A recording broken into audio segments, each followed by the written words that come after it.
list. I was on a hand trap heavy list because I was focusing on winning Tenpai mirrors like game ones, and then overall I felt like just going bunch of hand traps was much more effective than trying to go anything else really. Like it covers the, because I knew Swedish nationals too, like, or I guessed based from Finnish nationals that Swedish nationals would be fairly wide field with like the high-end decks like Snake Eye would be less represented, but and the cheaper decks like Tenpai would be overrepresented. So, and like Rogue would be way too high and like way too much. Like, you know, we had a top 8 finish for a Blackwing and stuff like that. So, you know, that happened. So, yeah. So I went with hand traps over board breakers because especially Rogue tends to set up like just, you know, stuff you can't win on with board breakers. They like do Kali Yuga lock or something else like that. So I wanted to have just the best chance to stop them completely before they get going. Now the hand trap lineup, like I think Ash, Ogre, Vaders, and Imperms are very standard, and I think Mourners too. Like after like, you know, the 12 first ones, then it's Mourner. And then Bestial Magnamuth is fairly standard in Tenpai, nothing spicy there. But then Jolly Lockbird was for two reasons. Well, first off, I was going for 20 hand traps, so Droll would be almost always paired up with a second hand trap, so that would make it a lot more effective than it was alone. Which is like, it's not a turn ender in the current meta, but like combine like Snake Eyes, you know, you draw them after first search, and then you can like Vader or Ash, their like the follow-ups is kind of crippling for any deck. And then the single of Bell is just to round up the, like I wanted the 20th hand trap, so, you know, just Bell. It was like, I don't think I hated any of the hand traps. Like the Jolls kinda weren't great against the last two games I lost, but other like they 5 games where I won, the Jolls were great, and the 2 games where I lost, they weren't great. So, you know, do what you will with that. Then technically this is spicy. Like Mask Dragon was fairly niche like applications on that it's technically a starter in the way that it can just go into Chandra, and it plays around Vader that normal summon Chandra wouldn't. But mostly it was like I needed like I wanted the 8 Tenpai name, and I didn't want to play a second Fadra because Fadra is a brick completely when you start with it. So I just preferred to go with the Masked Dragon, but like that's completely up to you. I don't think it like made or break the deck. Then I went with double lightning storms over droplets as my board breakers. Main reason what being that like while droplet is great, like I'm not saying droplet is bad or anything like that. That would be crazy.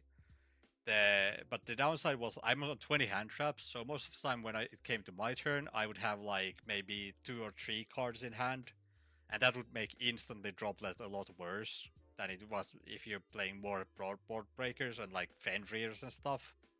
Also, yeah, not playing Fenrir. I never found Fenrir to be that useful. Like the biggest thing was that it plussed for free, then like that helped to compensate like the cost for summoning or droplets if you played them. Maybe super poly.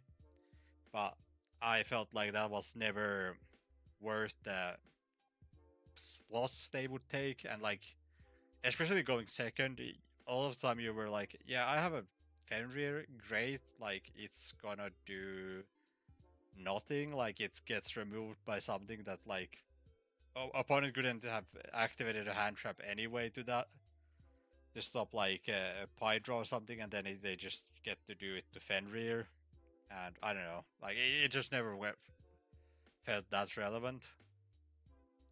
Then prosperities are obvious thing. Like I was always a bit iffy on the prosps just on hand traps, but like with 20 on, like mostly because they are not board breaker or hand trap directly, and you would need like a lot of time you would need it to be the first thing to be like it doesn't help you that prosperity in hand when you would need an ash, but it, when you're already on 20, like then it's great for consistency, and then like maybe digging up likely strong, and especially game.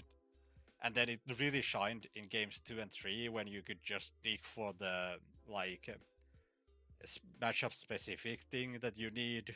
Like game 1, it's okay, but like game 2 and 3 where it really gets into its element, and then like the standard terraforming, triple summoning, triple Kaimen to wrap up the main deck.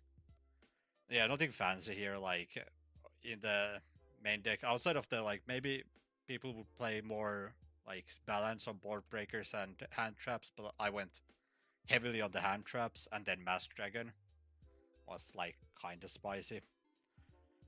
Then extra deck, there was a lot of I would change in the extra deck. Like fuck the Zealandis line, it's just not worth it. Like it never came up. Like it came up a couple of times in testing, but like outside of that, like it's just not worth it. Like just play the Chimera Doolittle to for the chance to get Dimension Barriered. Then Dark came up like once as a way to like in Tenpai Mirror where I was going to take an opponent's Magnamut, like we were both just Magnamuting away. Everything else was pretty good on the Link side. I would want to play the second Seals. Like I was adamantly against it in testing, but then it in tournament, of course, it came up because I didn't think the scenario where I go first because I wanted to make a Kokumeru Dago. I got ashed on the Heretic Seal summon, and then I still with hand traps managed to leave. And then next turn I get debarriered.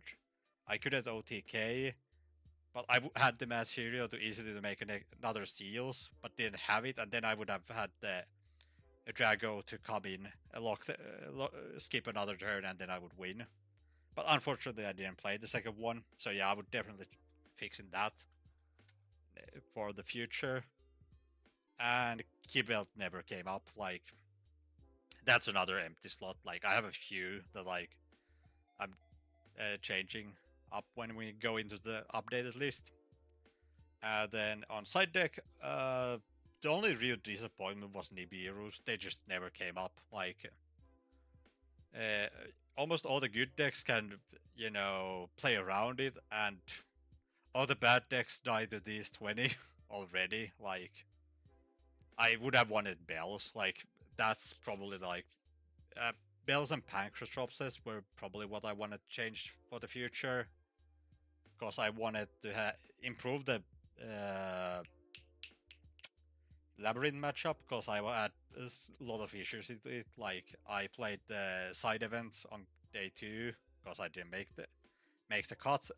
So I went 3-1 there, and again lost to Labyrinth because I just felt like I had no outs to the like set stuff, which is it happens. And like I again like won 3 games because of what I made choices here, and then lost 1. So I take the trade. And like I won like 4 mirrors, and then 2 snake eyes, and something else like relevant.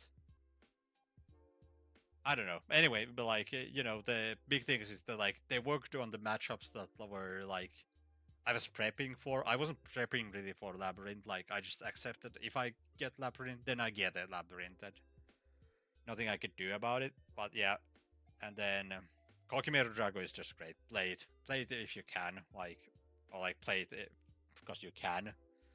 Heretic Seal is broken, and you can just win so many matchups. Especially great against Ubel, because Ubel can't do anything for the fact that like you bounce the. You don't even have to like bounce their normal summon. You can just bounce your own field spell as his first thing, because all the Jubel gods basically have zero attack, so even their normal summon can't contest the 0/0 Kokimeru Draco, which is fun. And then Grand Tusk was again like I was maybe over prepping for a mirror match, but it still came up.